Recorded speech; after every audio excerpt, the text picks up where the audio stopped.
بسم اللہ الرحمن الرحیم۔ نام تو اس کا قاسم تھا، مگر اسے کاسو کے نام سے پکارا جاتا تھا۔ لاری اڈے کا ماحول ہی ایسا تھا کہ ہر کسی کا نام بگاڑ کر بلایا جاتا تھا۔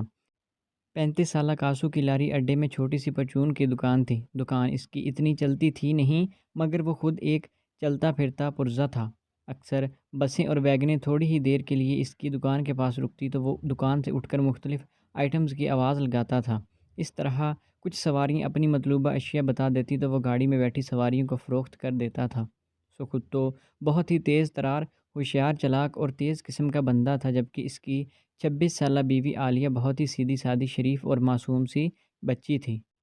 صرف 8 جماعتیں پاس تھی، مگر پھر بھی بلا کے حسین اور خوبصورت تھی۔ سب سے بڑی بات، اس کی آواز بہت ہی سریلی اور دل مو لینے والی تھی۔ عالیہ نے غریب گھرانے میں جنم لیا اور غربت زدہ ماحول میں پرورش پائی۔ دوسری لڑکیوں کی طرح خواب تو اس کے بہت اونچے تھے، مگر یہاں خواب کب پورے ہوتے ہیں کسی کے۔ یوں ہی عالیہ کی عمر 21 سال ہوئی تو اسے کاسو کے پلے باندھ دیا گیا تھا۔ کاسو کا آگے پیچھے کوئی نہیں تھا۔ عالیہ ساس اور نندوں، دیورانیوں، جٹھانیوں کے جھنجھٹ سے آزاد تھی۔ ایک کمرہ، باتھ روم، باورچی خانہ اور چھوٹے سے صحن پر مشتمل کرائے کا مکان بھی کاسو کے ساتھ اسے رہتے ہوئے 5 سال ہو گئے تھے۔ جہاں اسے کوئی دکھ تکلیف تو نہ تھا، مگر کچھ خاص سکھ بھی نہیں تھا۔ وہ بھی ابھی تک اولاد کی نعمت سے محروم تھی۔ کاسو صبح سویرے دکان پر چلا جاتا اور رات 7-8 بجے گھر لوٹتا۔ عالیہ سارا دن گھر میں اکیلی رہتی تھی، گھر کے کام نپٹا کر تیسرے درجے کے عشق رسالے پڑھتی رہتی تھی، جو وہ اپنے ایک سہیلی لاڈو، جو کہ اس کی پڑوسن بھی تھی، اس سے لے کر آتی تھی۔ لاڈو اس کی بہت گہری سہیلی تھی۔ ایک دن کاسو اپنی چیزیں بیچنے کے لیے ایک بس میں داخل ہوا۔ اس کی نظر ایک سیٹ کے پچھلی طرف لکھے ہوئے موبائل نمبر پر پڑی، جس کے ساتھ یہی لکھا ہوا تھا: پیار کی تلاش۔ کاسو نے کچھ سوچ کر وہ نمبر یاد کر لیا تھا اور دکان میں آ کر اپنے موبائل میں محفوظ کر لیا۔ کاسو کے ذہن میں ایک شرارت آئی، اور اس طرح کی شرارتیں وہ کئی بار کر چکا تھا۔ شام تک اس نے اپنے ذہن میں ایک منصوبہ بنا لیا تھا۔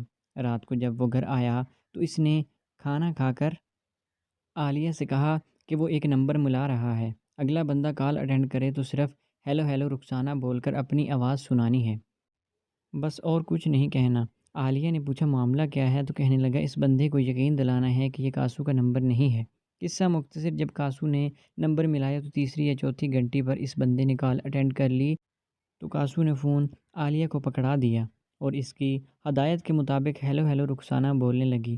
چند سیکنڈ کے بعد کاسو نے اس کے ہاتھ سے موبائل لے کر کال کاٹ دی۔ اس کی توقع کے عین مطابق 1 منٹ کے بعد: جی کون؟ اور آپ نے کس سے بات کرنی ہے؟ کیا میسیج آیا؟ تو کاسو نے جواب دیا: جی میں نازیہ ہوں، میں اپنی سہیلی رخسانہ سے بات کرنی تھی، مگر سگنل پرابلم کی وجہ سے آواز نہیں آ رہی۔ اس پر اس بندے نے جواب دیا: جی یہ رخسانہ کا نمبر نہیں ہے۔ قاسم نے فوراً جوابی میسیج بھیجا: اور سوری جی، لگتا ہے کہ رونگ نمبر مل گیا۔ اگلے بندے کو عالیہ کی سریلی آواز سن کر یقین ہو گیا تھا یہ نمبر کسی لڑکی کا ہے، تو وہ ہاتھ دھو کر پیچھے پڑ گیا تھا اور میسیج پر میسیج کرنے لگا۔ اس دن عالیہ کے سر میں درد تھا اور وہ سر درد کی گولی کھا کر جلدی سو گئی۔ اب نازیہ بن کر اس لڑکے کے میسیج کا جواب کاسو دینے لگ گیا۔ پہلے تو اس نے لڑکیوں اور عورتوں کی طرح خوب نخرے کیے، مصنوعی غصہ کیا اور اسے منع کیا کہ میسیج نہ بھیجے، مگر وہ لڑکا کب باز آنے والا تھا؟ وہ تو خود کسی لڑکی یا عورت کے نمبر کی تلاش میں تھا۔ اب یہ رونگ نمبر اپنے آپ ہی مل گیا تھا تو وہ اسے اپنے ہاتھ سے جانے نہیں دے رہا تھا۔ بالآخر رات 11 بجے تک کافی تکرار رہا اور اس لڑکے کی منتوں کے بعد نازیہ کے اسی سے دوستی ہو گئی۔ اس لڑکے نے اپنا نام یاسر بتایا۔ وہ 28 سال کا کنوارا لڑکا تھا، قریبی شہر کے ایک دیہات میں رہنے والا تھا۔ اس کی اپنی بہت ساری زمینیں تھیں۔ وہ کسی لڑکی یا عورت سے دوستی کا بہت خواہش مند تھا۔ اتفاق سے اس کی دوستی کسی لڑکی کے ساتھ نہ ہو سکی تھی۔ یاسر ایک سیدھا سادہ سا لڑکا تھا۔ قاسم نازیہ بن کر اس سے بتایا کرتا تھا کہ وہ شادی شدہ ہے، 26 سال کی لڑکی ہے۔ اس کا خامد بہت شکی مزاج، ظالم اور بد مزاج ہے۔ اس کے ساتھ سارا دن اسے گھر کے کام کرواتی ہے۔ وہ بہت ہی مظلوم لڑکی ہے اور پیسے پیسے کو ترستی ہے، وغیرہ وغیرہ۔ اب کاسو کے ہاتھ بہترین مشغلہ آ گیا تھا۔ وہ فارغ اوقات میں نازیہ بن کر سارا دن یاسر کو میسیج کرتا رہتا تھا۔ رات کو گھر آ کر اپنے سامنے عالیہ کی یاسر 2-4 منٹ کی بات بھی کروا دیتا تھا۔ عالیہ اس سے پوچھتی تو کاسو ہنس کر کہتا وہ اپنے ایک دوست سے شرارت کر رہا ہے، اسے بیوقوف بنا رہا ہے۔ عالیہ کاسو کو کئی بار منع کرتی کہ اس طرح کی حرکتیں ٹھیک نہیں ہیں، یہ تم غلط کر رہے ہو، لیکن کاسو باز نہیں آتا تھا۔ اب ہر دوسرے دن کاسو 100-200 روپے کا بیلنس یا یاسر سے منگوا لیتا تھا۔ مختلف ہیلوں بہانوں سے ہزاروں روپے بذریعہ ایزی پیسہ بھی منگواتا تھا، جس کے لیے وہ عالیہ کا شناختی کارڈ نمبر بھیجتا۔ اگر وہ تصدیق بھی کروائے تو عورت کا نام ہی پتہ چلے۔ کاسو ان روپیوں سے ڈھیر سارا پھل چٹپٹے کھانے اور عالیہ کے لیے سوٹ وغیرہ لے کر آتا تھا۔ عالیہ جب پوچھتی تو کہتا میری جان تو بس عیش کر، مت سوچا کر۔ عالیہ کے پرزور اصرار پر ایک دن کاسو نے اسے ساری بات بتا دی کہ کیا چکر ہے اور کیا معاملہ ہے۔ کاسو نے کہا عالیہ تم جتنی بھی مٹھاس سے بات کرو گی وہ اتنے ہی زیادہ پیسے بھیجے گا۔ ایک دن کاسو نے یاسر کا نمبر ملایا اور موبائل عالیہ کو پکڑا کر ہدایت کی کہ خوب پیار و محبت سے بات کرنا۔ اب عالیہ پوری بات سمجھ چکی تھی، گھٹیا درجے کے عشق رسالے پڑھ پڑھ کر اسے بھی عاشقانہ جملے بولنے آ گئے تھے۔ جیسے ہی یاسر نے کال اٹینڈ کی اور عالیہ نے بات کرنا شروع کی، اسی وقت کاسو کو کوئی ملنے آ گیا تھا تو اس سے ملنے کے لیے چلا گیا تھا، جبکہ عالیہ اس سے باتیں کرتی رہی تھی۔ 10 منٹ کے بعد کاسو کام سے فارغ ہو کر کمرے میں آیا تو عالیہ نے کہا کہ اچھا یاسر، پھر بات ہوگی، میرے شوہر گھر آ گئے ہیں، کہہ کر اس نے کال کاٹ دی اور موبائل کاسو کو پکڑا دیا۔ اگلے دن یاسر کاسو کو 3000 روپے بذریعہ منی آرڈر بیچے۔ کاسو بہت زیادہ خوش ہوا تھا، وہ یاسر کو بیوقوف بنا کر اس سے پیسے لوٹ رہا تھا۔ کاسو کا پروگرام تھا کہ وہ مزید کچھ اور پیسے لے کر یہ کھیل ختم کر دے گا اور اپنی یہ رسم بند کر دے گا، مگر اس سے پہلے ہی یاسر کا موبائل بند ملنے لگا۔ وہ ڈھیروں میسیج بھیجتا مگر کوئی جواب نہ ملتا، اسی طرح کال ملاتا تو نمبر آف ملتا۔ کاسو بہت زیادہ پریشان اور مایوس ہو گیا تھا، کیونکہ اس کی مفت کی اچھی خاصی آمدنی جو بند ہو گئی تھی۔ وہ پورا مہینہ یاسر کا نمبر ملاتا رہا، مگر سوائے مایوسی کے اس کے ہاتھ اور کچھ نہ آتا۔ ایک دن کاسو رات کو گھر آیا تو عالیہ گھر پر نہیں تھے، تو وہ سمجھا شاید محلے میں کسی عورت کے گھر پر گئی ہوگی۔ وہ پورے 2 گھنٹے عالیہ کا انتظار کرتا رہا، مگر عالیہ کا کوئی اتا پتہ نہیں تھا۔ اسے سخت بھوک لگ رہی تھی، عالیہ کے پاس موبائل بھی نہیں تھا، ورنہ وہ کال کر کے اس سے پوچھ لیتا۔ اس نے سوچا کہ وہ محلے میں آس پڑوس سے جا کر پوچھ لیتا ہے کہ عالیہ ان کے گھر میں تو نہیں۔ کاسو بہت پریشان تھا، کیونکہ جب بھی وہ گھر آتا ہمیشہ گھر پر ہی ملتی تھی، آج پہلی بار وہ گھر پر موجود نہیں تھی۔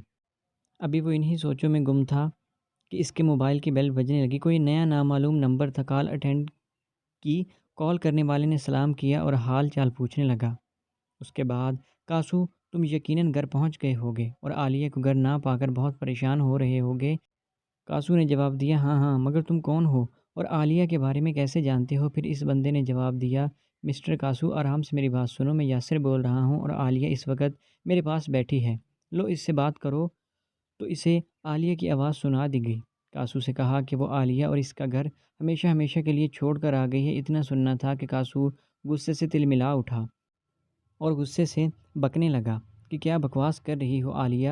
کہنے لگی وہ بکواس نہیں کر رہی، مجھے یاسر سے سچ مچ پیار ہو گیا ہے۔ تم نے تو یاسر کو بے وقوف بنانے کے لیے جو کھیل شروع کیا تھا، اس کا ڈراپ سین تو ہونا باقی تھا۔ باقی حقیقت یہ ہے کہ یاسر بہت پیار کرنے والا انسان ہے اور بہت امیر بھی ہے۔ وہ مجھ سے عشق کرتا ہے اور مجھے مہارانی بنا کر رکھے گا، اور تم نے آج تک مجھے دیے ہی کیا ہے سوائے غربت اور ذلت کے؟ تمہارے اس طرح کی حرکتوں سے میں بہت زیادہ تنگ آ چکی ہوں، آخر میں نے آج فیصلہ کر ہی لیا تھا یاسر کے ساتھ جانے کا۔ کاسو ایک دھم دھاڑا اور بولا بغیرت بکواس بند کر۔ عالیہ نے ترکی بے ترکی جواب دیا بغیرت میں نہیں، بغیرت تم ہو کاسو۔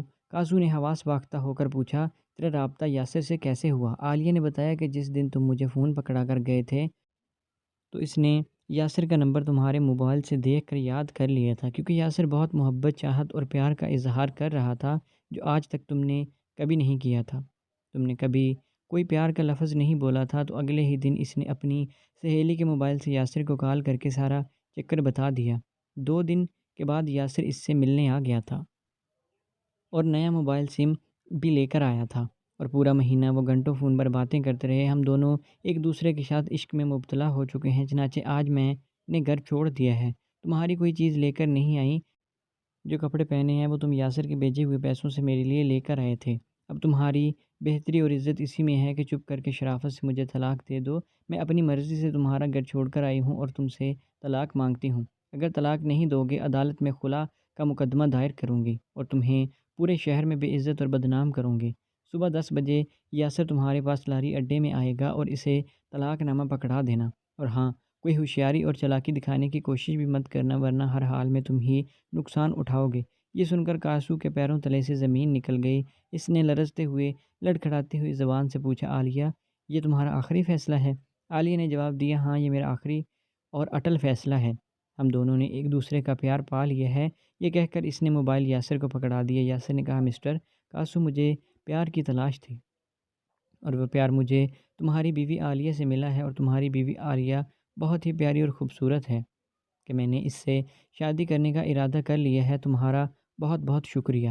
میں صبح 10 بجے تمہارے پاس آ رہا ہوں۔ عالیہ کا طلاق نامہ تیار رکھنا تاکہ میں عالیہ سے نکاح کر سکوں۔ یہ کہہ کر اس نے کال کاٹ دی اور موبائل پاور آف کر دیا۔ اگلی صبح 10 بجے یاسر لاری اڈے پر کاسو کے پاس آیا اور کاسو کے پاس سوائے طلاق نامہ دینے کے اور کوئی چارہ نہیں تھا۔ اس نے یاسر کے ہاتھ میں طلاق نامہ تھما دیا اور خود ہاتھ ملتا رہ گیا۔ کاسو کے پاس اب پچھتاوے کے علاوہ اور کچھ بھی نہیں تھا۔ اسے اپنے برے کاموں کی سزا مل چکی تھی۔ آج وہ اپنے ہاتھوں سے ہی اپنی خوبصورت اور حسین بیوی کو گنوا چکا تھا۔ تو دوستو، آپ کو آج کی کہانی کیسی لگی؟ امید ہے کہ ویڈیو اچھی لگی ہوگی۔ اگر ویڈیو پسند آئی تو ہمارے چینل کو سبسکرائب کریں۔ ملتے ہیں نیکسٹ ویڈیو میں، تب تک کے لیے اللہ حافظ۔